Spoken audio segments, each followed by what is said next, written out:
Welcome to आदिश्याम studio. आज आम प्रस्तुत करिए छतु पत्र पोड़ा। प्रथम बाउल रे पानी दे हलदी पकेबा। छतु पकाई ताको भल भाव धोई नेबा। 2-3 थर भल भाव धोई नहीं ताको बाहर करी नेबा। प्रथमे छतु को छोट छोट करी काटी नेबा। परी सब छतु को छोट छोट करी काटी नेबा। तापरे गोटे प्लेट को बाहर करी नेबा।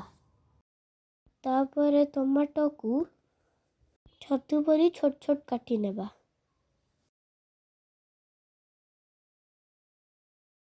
गोटे बड़ साइज प्याज को छोट छोट करी काटी देबा। तापरे 3टी कंचा लंका को छोट छोट करी काटी नेबा। आपण माने चाहिए अधिक नहीं परिए कम भी नहीं पड़ी।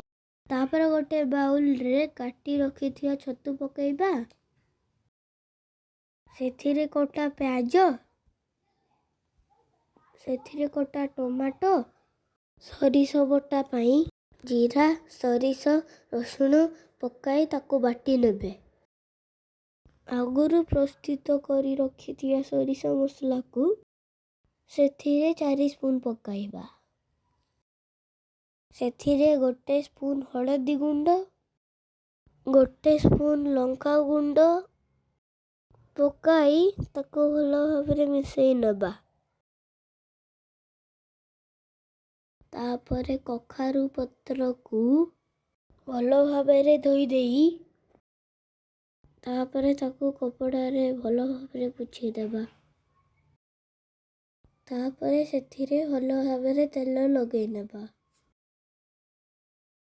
गुली रखी थिया छतु को पत्र रे देई तापरे किछि कटा प्याज देबा। तापरे पत्र को चारिपट साइड पत्र को भल भाव फोल्ड करी देबा। भल से फोल्ड हो गले तापरे सूतारे चारिपट साइड गुड़े नेबा।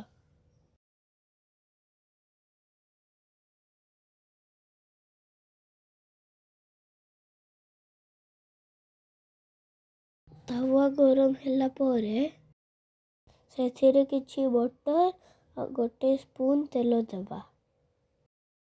बांधी रखी थिया पत्र को तवा रे पकाई नेबा। सही परी आउ गोटे पत्र रे छतु को पकाई पत्र को चारिपट साइड फोल्ड करी नेबा। तापरे ताकू चारिपट साइड बांधी नेबा।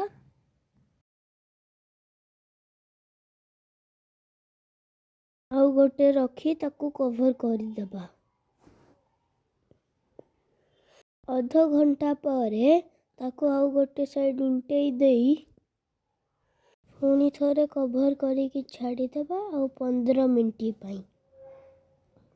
तापर कवर काढ़ी देखिबा 2 पट साइड भल भाव पुड़ी हो जाइतिबो। तापरे ताकू गोटे प्लेट को बाहर करी तापरे ताकू खुलीबा।